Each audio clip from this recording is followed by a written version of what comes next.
Hello and welcome to the Public TV of Armenia. Fourth Global Forum Against the Crime of Genocide kicked off in Yerevan. Many speakers from around the world, high-level officials attended the opening and delivered speeches. Today I will host one of the panelists of the forum, Dr. Elisa von Joeden-Forgey, co-founder of Lemkin Institute for Genocide Prevention.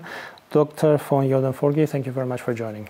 Thank you very much for having me. It's a pleasure to be here. Usually genocides are committed by the governments or perpetrated with the tacit approval of or inaction by the governments. Since the states cannot intervene in other states' internal affairs or other governments' internal affairs, how can the world prevent the crimes of genocide? That's a very good question. With respect to state sovereignty, there's a lot the world can do without violating state sovereignty, and that includes especially diplomatic pressure. This is one of the most important tools in our toolbox, is to mobilize regional and sometimes international diplomats, international agencies, all of the sort of political organizations that make up our international order, to put pressure on states not to commit genocide, or not to allow genocide, not to ignore genocide, or not to tacitly approve of genocide.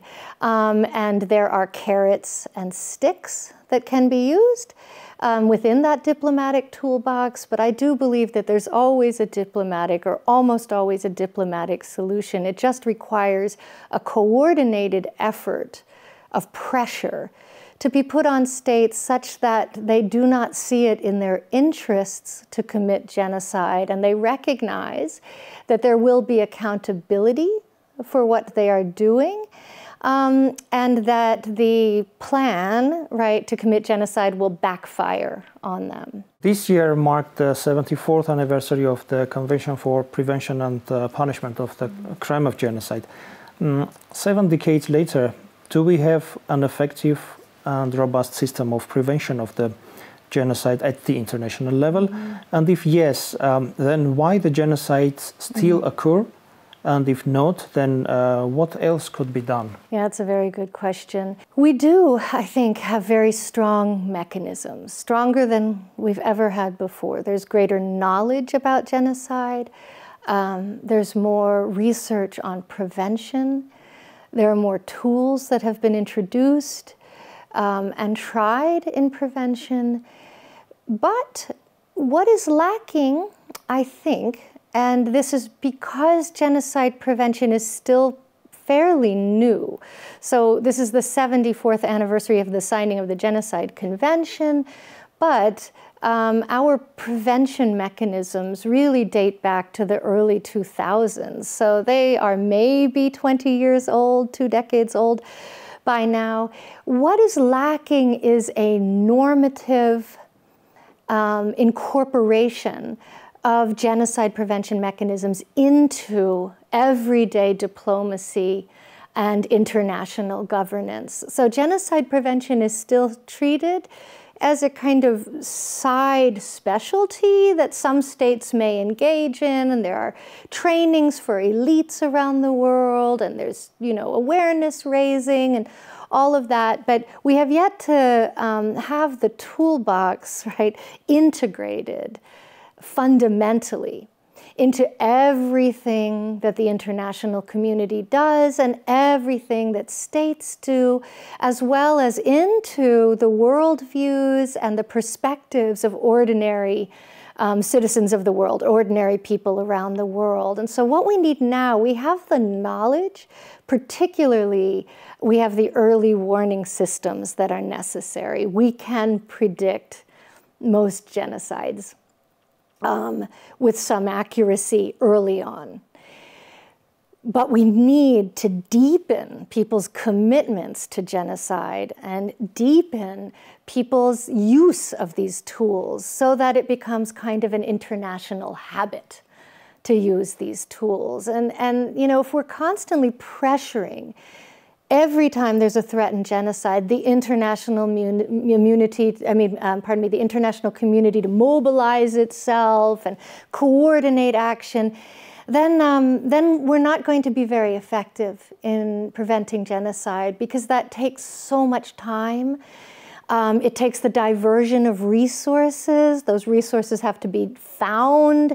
It takes meetings and reports. And meanwhile, people are dying, or the situation, if the mass murder phase of genocide is not underway, the situation is radicalizing and escalating to a point that it becomes very, very difficult, and maybe our diplomatic toolbox is no longer useful. So we need to deepen the commitment to genocide prevention around the world. Into the societies, you mean? Into the societies, but also very, very importantly, into diplomatic strategies, into geopolitics, into people's assessments of situations. Because situations, depending on people's framings, can look very different. They can look like ancient hatreds, right? Yes, and so many genocides have, the international community has used that excuse not to prevent. We can think about Rwanda,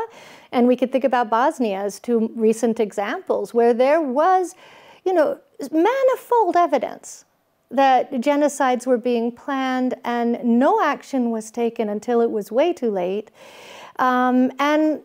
The conflicts were written off as ancient hatreds. So, our framing mechanisms for geopolitics and for understanding conflict needs to shift, I believe, to a genocide prevention framework, such that even issues of strategic interest, so national interest, are calibrated and understood according to a genocide prevention framework. Because I think the evidence shows that genocide does not benefit anybody. There may be certain benefits for certain people. Some people may get rich off of genocide. Some people may stay in power from genocide.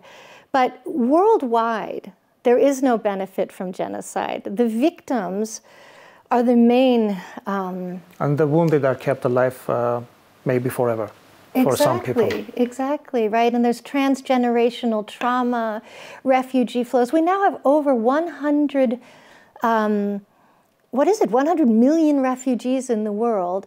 And so, we need to start preventing these sorts of gross human rights violations in order to lessen the dislocations and lessen the traumas of our present world order. We have enough problems in the world alone without adding genocide to them. And since genocide's a man-made problem, there are man-made solutions to it. And so I think we just need to do a better job of impressing upon powerful people in the world that genocide serves nobody. Nazis widely used the propaganda as specifically hate-inducing propaganda towards other nations.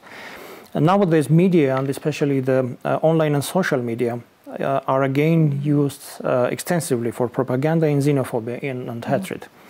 Another aspect of propaganda is dehumanization of potential victims, as you know. Can we consider this is an early warning sign for future possible genocides, and what should be done both in international and national levels?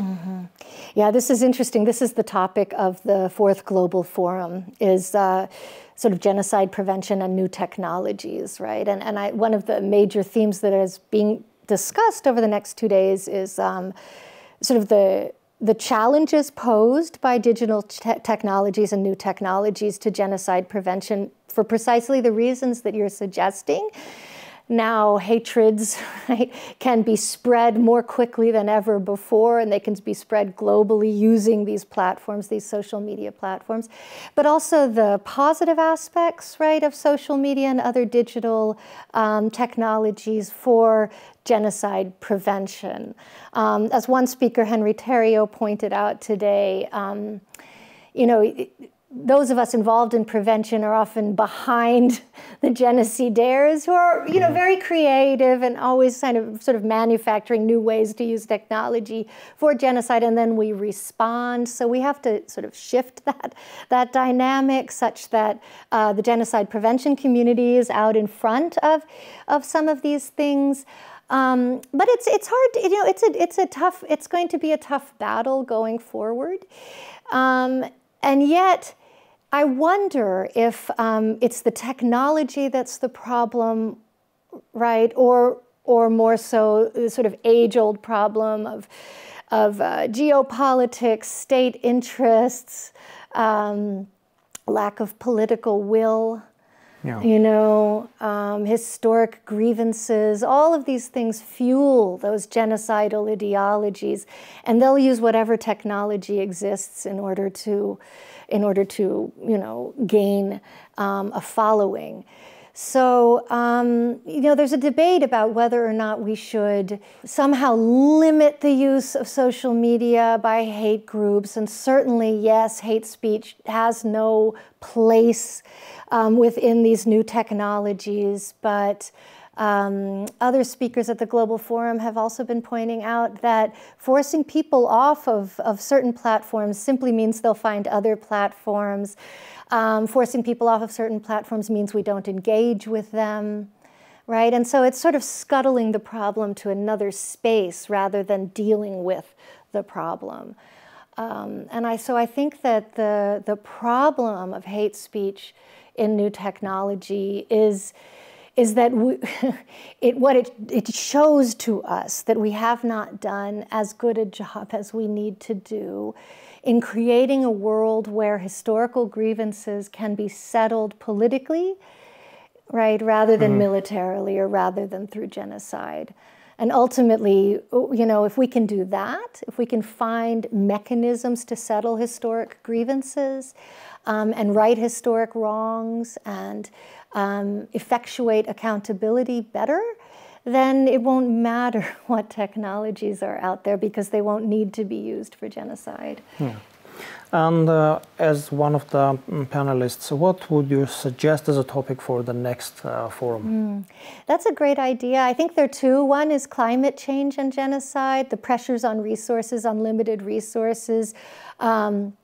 Will certainly have an impact on the strategic interest in genocide as a possible solution, quote unquote, to threatened resources, right? To contested land, contested water, contested food supplies, contested living areas. So one would be sort of climate change, sustainability, and genocide prevention. And another, I think, is one that's long overdue, but it's a topic that tends to get woven into all of the topics we cover, which is gender and genocide prevention, right? And the way in which gender ideologies and genocidaires instrumentalize gender to commit genocide, such that genocide really becomes a reproductive crime, right? A crime that seeks to destroy not just the physical reproduction of groups, but their cultural reproduction as well.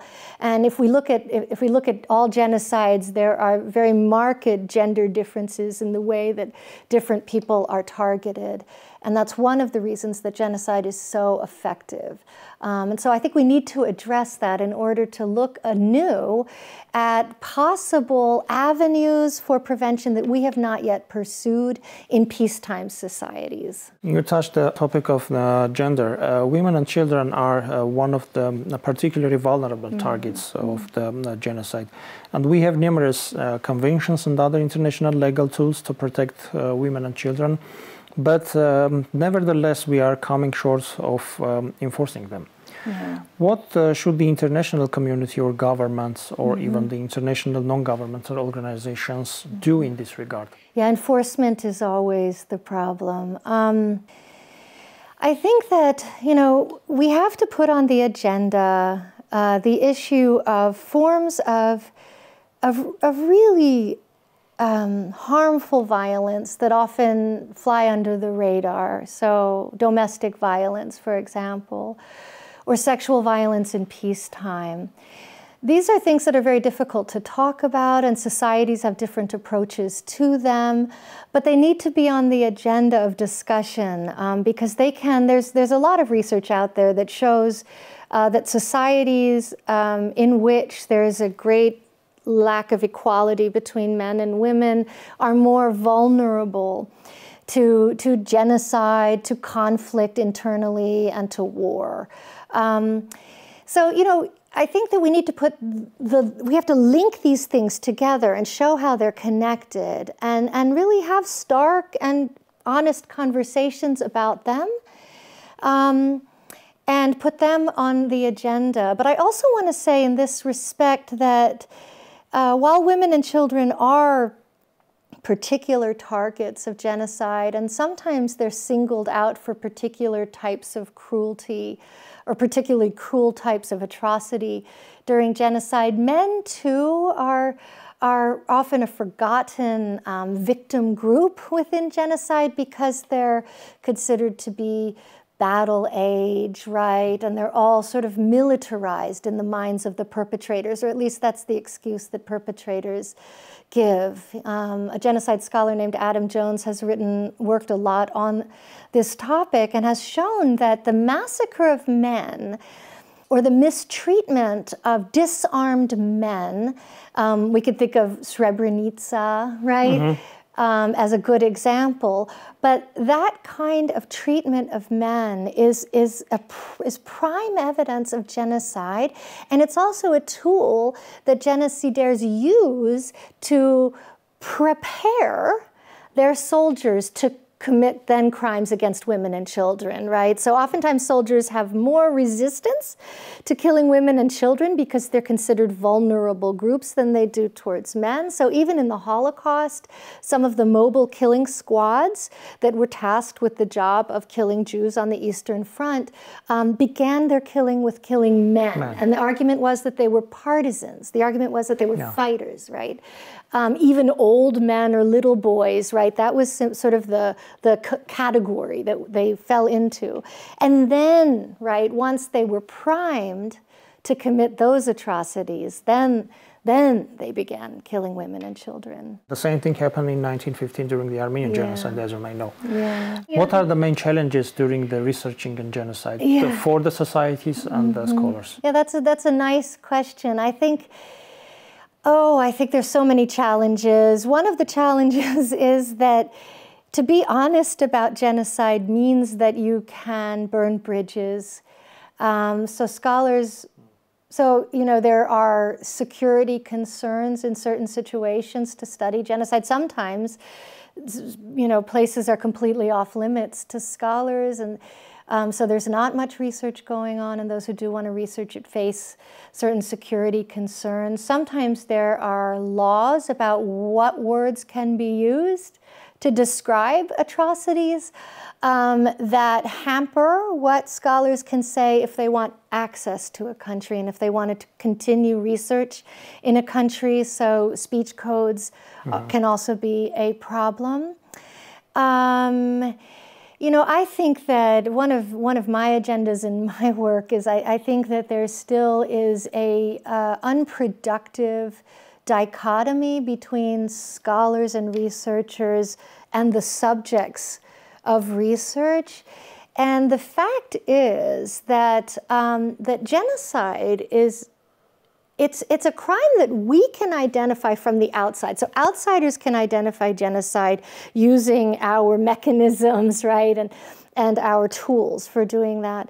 But genocide is also a crime of experience, right? It's a crime that survivors have experienced and develop often their own language about. And that knowledge, that sort of endogenous knowledge, needs to be incorporated into our research more. And there are greater and greater numbers of historians and anthropologists who are doing that work, but ultimately I think there's going to be we need more collaboration in creating a global knowledge base about genocide with the very communities that have been affected by it. My last question is about denialism and the calls to forget the past in order to move forward. Right. What is your opinion on that? And could societies move forward without real reconciliation when it comes to such ultimate crime as genocide? My opinion, and it's not always popular, is that no, that society should not be expected to move forward without real reconciliation. And I think in this way we need to make a distinction between individual, familial, and community resilience, right? The ability of a group that has been targeted by genocide to carry on, to find meaning, to create culture, to celebrate identity. That's one thing. But to ask an entire society or survivor group to forget about genocide in order to forge some sort of positive future, I think is a false, requirement. It's a false ask, because the problem with genocide that has not been dealt with doesn't come from the victims of genocide or the survivors of genocide. It comes from the perpetrator community, the perpetrator entity, whether that's a party or a state or even a society in some cases, that is existing because of the lack of accountability in impunity. And there is no reason. It's hard to look at your past critically. It's hard to critically engage with what's necessary to overcome a past of mass atrocity. Most societies will not willingly do that. So if they're given the opportunity to believe that they could somehow just forget about the crimes they've committed in the past and move forward, and that, the victims are okay with that too, they are fooling themselves, because their society will continue to operate according to the ideologies, the patterns, the principles, all of those institutions that were formed to, one, right, commit the genocide, two, to deny it and hide it afterwards. Yeah. And so I don't think this is real. I don't think we can have sustainable peace and security without accountability and some kind of reconciliation. And those processes are hard. They're often not well liked, both in survivor and in perpetrator communities.